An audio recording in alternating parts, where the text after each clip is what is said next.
Hi guys, and welcome to my brand new YouTube channel. I'm Lewis, otherwise known as FPL Reaction on X. Now, I've been creating content for some time now for Fantasy Football Community and Fantasy Football Scout, but as well as doing that, I'm going to be making YouTube videos for several fantasy football games. In today's video, my first ever video, I'll be focusing on Club World Cup Fantasy and I'll be focusing on Matchday 1. I'll talk you through my team selection, describe some of the rationale behind my player picks. I'll touch upon captaincy and I'll also cover my chip strategy. So without any more wait, let's jump into it.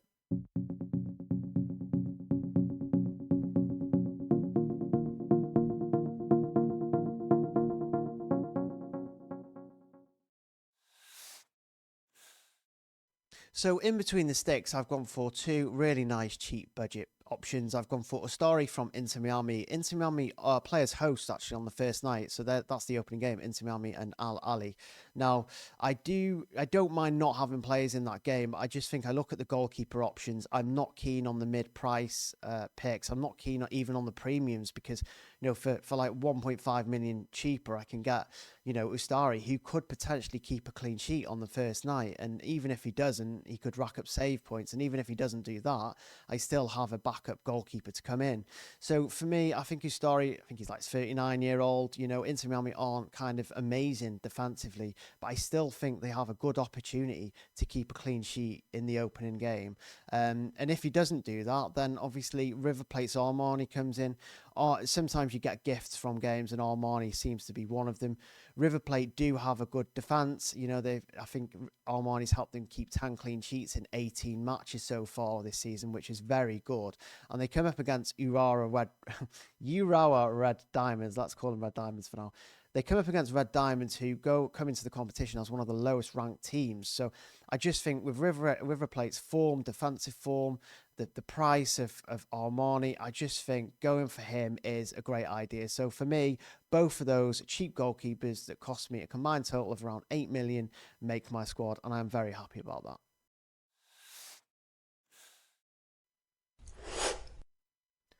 So, as you can see, two big boys in the midfield there. I have gone for Michael Elise, a Bayern player. Bayern have Auckland in that first round, and I just think it's an absolute lock, isn't it, a Bayern attacker? You have to have at least one Bayern attacker against Auckland. They are likely to score 5, 6, 7, 8 goals potentially. So, I do think you need extra Bayern coverage outside of obviously Harry Kane. Elise was the highest scoring Bundesliga fantasy player last season. He got double digits for assists, double digits for goals. Excellent. One of the best wingers in Europe last season. I just think he is the best midfield option going into this week. And there's not much more I can say about that, really. I think he's probably essential. I would go as far as saying he's essential. I'm not hugely keen on the other Bayern attackers. There's predicted lineup saying Coman could play. Gnabry could also play as well. Musiala isn't going to play. Apparently, Mullet is predicted to start. I'm not too sure on any of the others. I do like Elise. I know he's probably going to start, and he is fantastic. He's had a fantastic season. So, yeah, essential for me. Another player I think could be potentially essential is Cole Palmer. Now, not a lot of people will agree with that, but I just think the midfield options are quite lacking, I think, in the premium price, mid-price bracket. I wasn't overly excited by the midfielder options, actually, when I first looked at the game. So Cole Palmer initially stood out to me, playing in a good Chelsea side, one of the best attacks in the Premier League last season in terms of underlying data. That data may not have always necessarily transitioned into goals, but that was largely due to Nicholas Jackson and not Cole Palmer. Cole Palmer was actually the one probably creating a lot of those chances. So he takes pens. He had a good Conference League final, created 2 assists. He turned up in that big game. So I imagine he will do the same. He is quite expensive, but both him and Elise feel like essentials for me. They're just non-negotiable. But to facilitate that, I also need cheap options. And I think River Plate's Mastantuono, 17-year-old set piece taker, penalty taker, now signed for Real Madrid, but he will play for River Plate in the Club World Cup. Real Madrid have allowed that. He is very important to the River Plate attack. He's had a really good season. I think he scored 4 goals and created 4 assists in just 12 league matches. So he is one of their top performers. He is vital to how they attack. They have a really good fixture against Red Diamonds. Red Diamonds, again, are one of the lowest ranked defences going into the competition. So for me, I just think you have to have him at his price. I think he's like 4.3 million, which is an absolute bargain. As you can see, lots of gems in this game. Another one could potentially be Mora. Now, I have two Moras. They are two different players, by the way. I haven't just duplicated them on this graphic. Mora is a left winger here. I think he's also quite young as well. He's had a really successful season at Porto. Porto do have a quite a tough first fixture against Palmeiras, but I just think at his price, with his form, Porto are a European side. I think they could have the potential to do well against Palmeiras. It could go either way. But at his price, I just think that double Porto, the double Moras, unlock quite a lot of budget elsewhere. Now, I need three cheap midfielders, so I've gone for a shower. He's the Al Ali midfielder. He plays centre attacking midfield. I think he's in the number 10 role. He's crucial to how they attack. I have bigged up into Miami defence a little bit because they own their keeper, but at the same time, they can be ropey. They haven't kept too many clean sheets lately. I expect them to concede, and Ashawa has plenty of route to points through tackles, key passes, goals and assists. He's actually been really successful for them recently in terms of output. So for me, yeah, two premium options, three budget options. Again, I'm not massively keen on the mid-price and to expensive options, and that's why my current midfield feels locked. I do think if I loosen up budget, I could potentially move a shower on because I'm not comfortable having a defender and an attacker in that game. But at the same time, it's not that bad. He's nice and cheap, and he has multiple routes to points. So that is my midfield so far. So as you can see, I've gone for really heavy premiums up front. I think, again, you look at my midfield and you think he's not got many decent options there. But in fact, those three budget midfielders are massively contributing towards my front three. Now, Mbappe for me, Real Madrid do have the three best fixtures. I would put them top of my ticker. I think they've got three really easy fixtures in terms of attack. The first one's against Al Hilal. Now, Al Hilal are very active in the transfer market. Their team's ever changing. They have some good players, but I do think Real Madrid will be massively too much for them. Real Madrid are now full strength. Vinny is back. Bellingham's back. Trent could come in. So that's even more creativity for someone like Kylian Mbappe. Yes, occasionally he takes penalties, not all the time, like other, premiums, but, 40 plus attacking returns across La Liga and the Champions League last season is just fantastic. He had a really slow start, didn't he, to life at Real Madrid, but, he exploded and then became one of the most consistent attackers in world football. So for me, Mbappe is an absolute lock. Also a lock, and arguably the essential. He's essential. There's no other words to describe Harry Kane this week as essential. He is playing Auckland. We've already acknowledged the fact that Auckland could lose this 5, 6, 7, 8, 9-0, 10, 11, 12.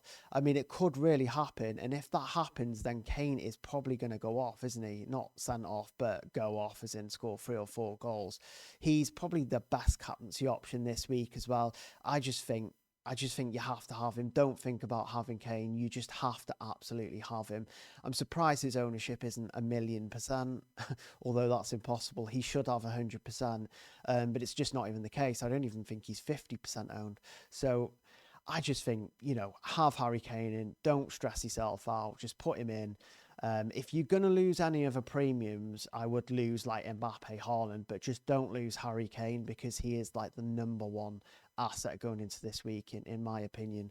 Now, arguably less appealing than Mbappe and Harry Kane is Erling Haaland. Now, Manchester City have been in a bit of a disarray in this past season. Yes, they qualified for the Champions League, but I mean, it was a dire season to their kind of usual high expectations. Man City is still a good side though, and they have Wydad AC in the first round. Now, Wydad AC aren't just they are good in terms of their own continent, but they have even shown inconsistencies there, which makes me believe that Man City could really do a number on them. I do really think that Man City could win and win well here. Now, again, there's always that debate. Is he going to start? Is Erling Haaland going to start? He takes penalties, so he is their main man. You'd assume he'd start. You can only go off based on what knowledge you've got. And I do think, Man City and Pep will want to go find some consistency before the next season of the Premier League, because at the moment with Liverpool signing Florian Wirtz, obviously that initially makes them, I think, in my opinion, favourites for the Premier League. Pep has to acknowledge that. He has to get some sort of rhythm, and therefore playing his best team, potentially Haaland would do that, would be that. So yeah, I think Haaland is a great option. Those front three there, super happy with them. I don't really see many options outside of them. Obviously Messi, I really like Messi, and would be tempted to 12th man Messi, but haven't really kind of confirmed my chip strategy yet. I'll discuss chip strategy just soon. But again, really happy with my forward line. I don't really want to make many changes there. I'm quite happy with all those three strikers for the next round. So yeah, that's my forward line. So in terms of chip strategy, I do really prefer Matchday 3 wildcard. We're going to see a lot of rotation near Matchday 3, in my opinion. I think we'll see a lot of the big teams, the best teams, on 6 points by the end of Matchday 2, which means they'll have time. They'll have the kind of potential to rotate their best players, which makes sense, by the way. We do see this in the Euros, World Cup, AFCON. We see on a lot of different competitions, and I've been a firm believer of wildcard in those sort of situations. Now, I do appreciate people are saying that a -3 isn't that big of a deal, but taking a -3 when everyone else is wildcarding a Matchday 3 just won't be ideal. You'll be on the back. You'll be on a loss straight away. I appreciate, you might have had a really good Matchday 2 week when you wildcard, but that's who's to say you beat those people who were saving the wildcard for Matchday 3 anyway. So I mean, there's a few more factors in why I do like the Matchday 3 wild card as well. I just think it's stress-free. You don't really have to worry about who's going to play. I know it kind of feeds into the rotation bot, but it's also, you don't really want to be stressed out playing these games, right? You don't want to be concerned. So I just think that also plays in a factor.